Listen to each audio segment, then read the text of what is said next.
So NBA 2K21 MyTEAM has a new tier. It's called Dark Matter. And people obviously hyped about cards in this tier because it's the first time we've seen Dark Matter cards in MyTEAM. But like, they just threw a new name on Opals. But look, the hype is there. It is what it is. There are right now 11 Galaxy Opal cards that are obtainable. I have used 10 of them in game. And because I don't want to make a Dark Matter / Galaxy Opal tier list, I don't want to make a best Dark Matter / Galaxy Opals, because I was making one of these, and one of them anyway, I decided to go with that rather than, I decided to go with a ranking the best or Dark Matters from worst to best, and then tomorrow I'm going to make a ranking the best Galaxy Opals.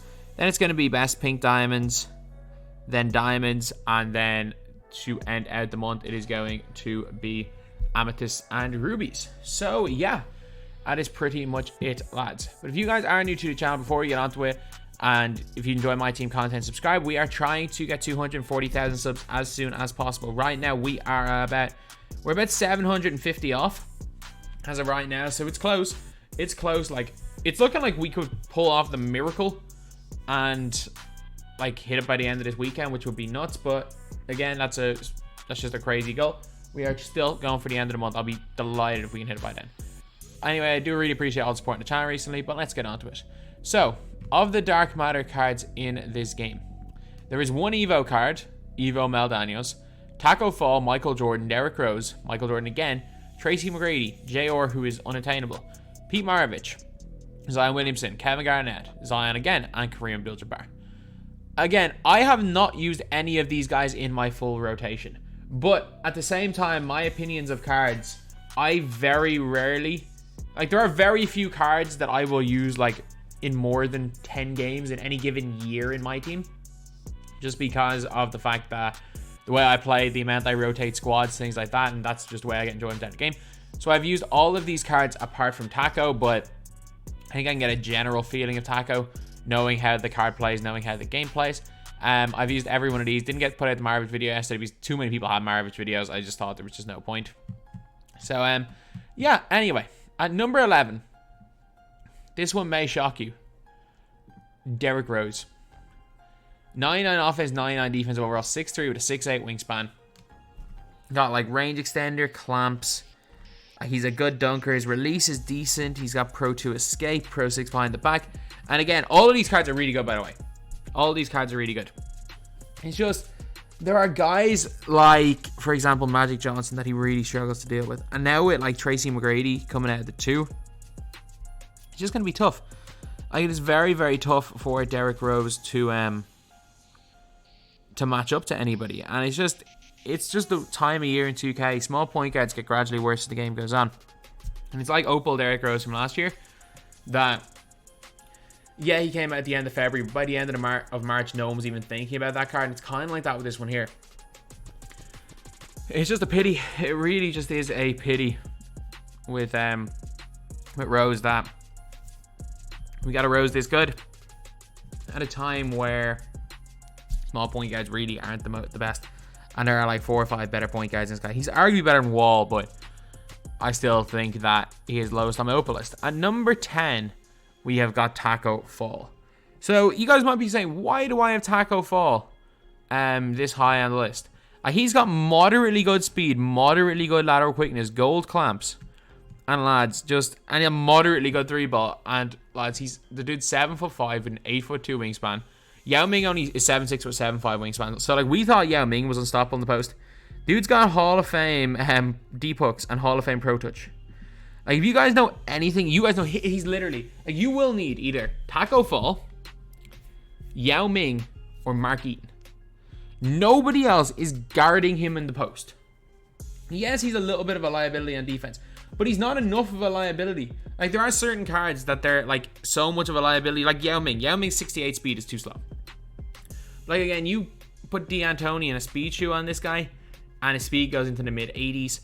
Like, he is fast enough that he's a liability, but not too much of a liability, make him unusable.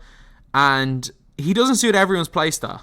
But regardless of your playstyle, people have to concede that this guy is literally unguardable in the post. He is unguardable. It's basically a guaranteed 2 points every time he touches the ball unless you double team. Unless you double team or perfectly press the triangle button against a skilled player, it's basically a guaranteed 2 points with tackle fall. So you might be arguing D Rose is the better player. I just think Taco's just an absolute cheeseball, so he doesn't deserve to be in last place. Haven't used him. Would love to use him. Would love to get him, but I don't think I will. At number 9, we got Dark Matter Pantheon Michael Jordan. There's just something I don't like about this card. Yeah, he's got the 38 Hoff badges. Got like clamps. He's got the defensive stance. There's just something. I don't like Jordan's release this year. Like, I can't be the only one that feels like that. Like, I've used this card and I've used the Flash Jordan, and I felt no difference between both of them. Like, I felt absolutely zero difference. I didn't even notice I was using this Jordan here. But obviously his handle's good, his defense is good. And if you're looking at his stats, it's freaking Dark Matter. He's 95 plus in everything that matters. He's got everything. Like, he really does. There's no weaknesses in this card. The only problem with Jordan is there's just, you know, when a card should be really good and you play around and you're like, this card isn't as good as I thought it was going to be. That's just the way I felt with Michael Jordan. Really good card, don't get me wrong, but I mean, if you're asking me whether or not I put him in that like elite tier of players, if I put him in the upper echelon god tier cards, like, he's an A tier. Like, if I was to make a overall tier list, he'd still be an A tier, but I don't have him anywhere in, he's barely in the top 20 cards in my team for me. Then we've got Mel Daniels in here at number 8. Mel Daniels is class. I tried out this guy. I've obviously seen my gameplays on next gen. I tried out this guy on current gen, and it's a joke. I don't care what AIM says. It's a joke how good Mel Daniels is. His release is cash. Base 81 on quick is unbelievable. Pro 3 escapes. We get literally the best. Because he's 220 pounds, he gets the best explosive behind the back in the game on current gen. He gets the ridiculously good explosive. So he's basically like, imagine Sidney Wicks, but a million times better. That's literally it. He's Sidney Wicks, but he's everything Sidney Wicks is, but he's better at literally everything. He's got like a half range, a better release, half clamps. Dude's got 15 half defensive badges. Like, in terms of badges, he doesn't get ankle breaker. I mean, if you use him as a primary ball handler, it's a little bit not great. Flexible and Deadeye, look, you'd rather see both of them. If you're greening when flexible, doesn't matter. And again, because I know that again from playing Pro-Am, because where people are really used to greening with their releases, I know nobody runs flexible because it makes you green less. But I look, 94 lateral quickness, not 89 steal. Like, of the stats that matter in game, like passing vision, passing IQ, do not literally. You're the one who has the IQ. 80 passing accuracy. But the stats that matter, he's 95 in everything except perimeter. Like, perimeter defense doesn't even matter if it's at 85. He's like above 90 in basically everything. Insane wingspan of 7'11". He's incredible. He's absolutely incredible. Do I regret staying up going for him? Obviously, I didn't do the entire grind myself. I reckon I'd be almost as tired right now if I didn't finish out the grind for him today. Do I regret getting him? No. Take your time, though. I would take my time.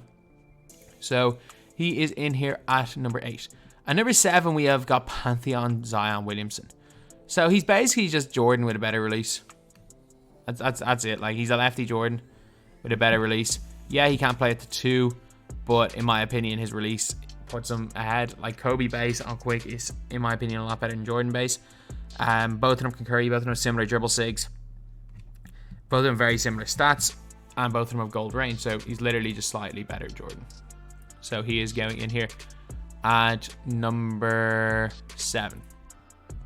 And number 6, we got Pistol Pete Maravich. I know you guys might be crazy, like, why do I have Pete Maravich over Zion Williamson? Firstly, it's my list. And secondly, there is a badge that Pete Maravich has that makes him maybe the best point guard in the game on next gen. Dude's got Ray Allen on quick, one of the best releases in the game. Pro 2, Pro 6 behind the back. 97 3 ball. Half blinders, half range. Half lateral. Or say not half lateral. 96 lateral, half clamps. Like, look, he's better. Like, if we're talking next gen. He's one of the best cards. I'm not going to say he's the best card in the game, because Tracy McGrady exists. He's one of the top cards on next gen. He's a significant upgrade on Luka on next gen. Because, again, like, he does only get gold showtime on current gen. Like, if this was next gen, he would be probably number 3 on this list, I reckon. But Pete Maravich is absolutely fantastic. Do I think we'll get a better Pete Maravich-like card in the next couple of weeks? Yes. Would I advise you guys locking in a bunch of collections to get Pete Maravich? Obviously not. If you miss out on Pete Maravich, there shouldn't be much fear missing out. Like, obviously there are other alternatives, but like the gap between him and say a Derrick Rose is massive. So he can get contact dunks. 85 dunk is like 86 ball handle. Anything higher is nice, but it doesn't really matter. Unbelievable lateral quickness, unbelievable steal, really good length, 6'5" with 6'8" wingspan, so he's more than tall enough. He's just like a million times better version of the James Harden card we already have. And he can curry, go behind the back on current gen. Yeah, he's next gen made, but my god, is he good on next gen. At number 5, we have got Michael Jordan Hero card. So Jordan Hero, the exact same, except he's got a Hall of Fame range extender. So the thing is, the reason why I have him a little bit higher than a Pete Maravich is that obviously you can put gold blinders on the card, and the Hall of Fame range extender badge on current gen, I like him, but the Hall of Fame range extender badge is massive on next gen. Like, the difference between gold and half range on next gen is huge. And I don't know, I think his card art looks cooler. It feels like a more prestigious card to have. And even though he did get absolutely destroyed by Yuta yesterday, but as always, Yuta is Yuta. He is the best. He did get in that game, or in my video yesterday, he got stripped twice and chased down blocked by Yuta. But again, like, Yuta will be one of the legends of this game. But yeah, with the first Dark Matter out, really, really good card, and I still think he belongs top 5 on this list. At number 4, Kevin Garnett. Kevin Garnett, it is a really close, in my opinion, between Kevin Garnett and Mel Daniels. Like, there are reasons to say one is better than the other one, and a lot of people will say that KG is, or that Mel Daniels is better. A lot of people say KG is better. I have Mel. I still think KG is slightly better. It's a weird one. Mel is the ultra long wingspan. I still think KG plays lanes better. I do. Really, he's a half quick first step. Pro 1 behind the back. Pro 1 escape. I really like set shot 14. But it's literally a case. Do you? How? It's a close one. It's preference. It's preference. And these kind of, like, the reason why I've got like Mel Daniels so many spots lower is like, we're talking about the best of the best in this game. Like, a Hall of Fame badge is the difference between a card being like 8th place and 5th place. Like, one single Hall of Fame badge, albeit range extender. Like, that is how close together this list are, except for, I think, the top 2 are in a league of their own. But like, you got Hall of Fame Showtime on Garnett. You also got Hall of Fame Showtime on him. But KG, he just feels long. He's got more length. I think he feels better at that center position than Mel Daniels. 95 speed, 95 acceleration, 95 lateral quickness, 90 driving dunk. Again, of all the stats that matter, he's got pretty much everything above 95. He's got 15 defensive Hall of Fame badges as well. And the fact you can add badges onto Kevin Garnett, I think is another big thing that separates him. Like, doesn't come flexible, but you can give him flexible. He doesn't come with tight handles, but you can give him it if you want. You can give him ankle breaker. You can give him handles for days. So things like that, they do matter. It definitely matters, the ability to add badges onto a player, whereas you can't with Nevo. But again, off rip, it's very close, and it's personal preference. But for me, KG is number 4 on this list. At number 3, Hero Zion. So Hero Zion on next gen is ridiculous. Like, again, that Kobe release is fantastic. He's got Showtime / Posterizer. He's got the Pro 2 escape. The guy dunks it on everybody. He's also got the quick dribble style, which means the guy can quick stop. His release is fantastic. Lefty release on Kobe base. So there's a lot of really nice positives to this card. And he's got half range extender. Again, I'm someone on next gen who uses that badge so often. Like, gold range is fine. Again, one of the things I always say is, like, if you want a pick and popper, you just need bronze range. If you want a spot up shooter, you need gold range on current gen, you need silver range on next gen. If you want someone to create with, you can get away with gold range, but you really want half range. And that is kind of the thing. He's a really good primary ball handler in comparison, like, to the other Zion Williamson, because of that half range. And yeah, just an elite card. But again, like, the difference between a card being in like what's it, 6th, 7th place, and 3rd place is 1 half badge. It just shows how close together these are. And now we're on to the big 2, and I don't think there's a debate. Debate a wall if you think any of these guys are better than Tracy McGrady. He's got longer wingspan. He's taller than Zion Williamson. He's got Curry slide. Trey Burke base, one of the best releases in the game. And if you're on next gen, he's got half blinders. Yeah, he is the best card on next gen. But I think that the guy that's in number 1 is so much better than him on current gen. Like, if you're on current gen and you just, like, if you just want a spot up shooter, I will tell you, do not upgrade. This Tracy McGrady's fine, but this Tracy McGrady's elite. But look at this. 98 3 ball. He can handle it. Got blinders. Can Curry slide. Half clamps, half interceptor, half intimidator. There's no key badge he doesn't have. Except for deep hooks. Literally, just give the dude deep hooks and you've got a perfect card. That's the only thing that he doesn't have. He still has half pro touch anyway. So again, give him gold deep hooks and he'll hit everything. Got every other badge that matters. The guy's got 62 or 63 total badges. My maths is not great for me right now. But again, if you go on to next gen, the guy gets 41 half badges. His animations, everything. It's Tracy McGrady. It will always set him apart from other players. And they gave him the Curry slide. They gave him some incredible animations. And he is, in my opinion, the best player in the game on next gen, but the number 2 overall. Because number 1 is the most broken player I have ever used in a 2K game. And that actually, no, he's not. He's not. Tweening was a thing last year. He is right now on current gen as OP as Yao Ming GOAT card was when he came out. He is as overpowered as GOAT Kareem was when GOAT Kareem came out. Obviously, like, every card for their time is different. Like, GOAT Kareem obviously came out in June. This card isn't going to be the best entry in the game in June. There's a 0% chance of that. But this is an endgame card. You got to release on very quick. So it's fast. He's got a pro and escape, which I'm pretty sure because he's under 240 pounds, I think he might be able to do it. The pro 6 behind the back on current gen. He's got 91 lateral quickness, 99 post hook, 99 post fadeaway. The sky hook, which is borderline unguardable unless you perfectly time your triangle press. 15 Hall of Fame defensive badges. Yeah, he doesn't have like handles for days or anything, but like this guy is the, like, I'm gonna say I think Taco might be the most cheesy interior player in the game. But the difference between this card and Taco is he is equally as cheesy as Taco, maybe like 1% less cheesy. But he's also got 92 speed, 91 lateral quickness, 7'5 wingspan, one of the best player builds in the game. He release on very quick. And he can do everything else. He can speed glitch, he can handle the ball, you can use him as your ball handler. In my opinion, Kareem on current gen is the most broken player I have used this year. He is God tier. He is absolutely, positively God tier. Like, remember, I used to make tier list videos. When I made tier list videos last year, sometimes I would have Kareem in a tier of his own. If we're talking current gen, Kareem is in a tier of his own. Next gen, I think there's an argument to be made that D-Rob's good. I think D-Rob is very close to him on next gen. I think Kevin Garnett is close to him on next gen. But the gap between Tracy McGrady and anyone else on current gen is the gap between Dark Matter, T-Mac, and freaking Rose.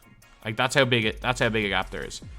But at the end of the day, both gens are taken into account. So it is a close one. Because Tracy McGrady is, I would say Tracy McGrady is the best player on next gen, but I think Kareem is like kind of close to him. But I also don't think Tracy McGrady is anywhere close to Kareem on current gen, so I'm going to give the edge to Kareem. But yeah, that is pretty much it, lads. That is the video. That is the ranking of all the opals. So in 11th place, we had Rose. In 10th place, we had Taco. 9th place, we had Jordan. 8th place, we had Mel. 7th place, we had Zion. 6th place, we had Pete Maravich. 5th, Michael Jordan. 4th, Kevin Garnett. 3rd, Zion. 2nd, Tracy McGrady. And 1, Kareem. Let me know in the comments what you guys think. And as always, thank you guys for watching. Please like, comment, and subscribe.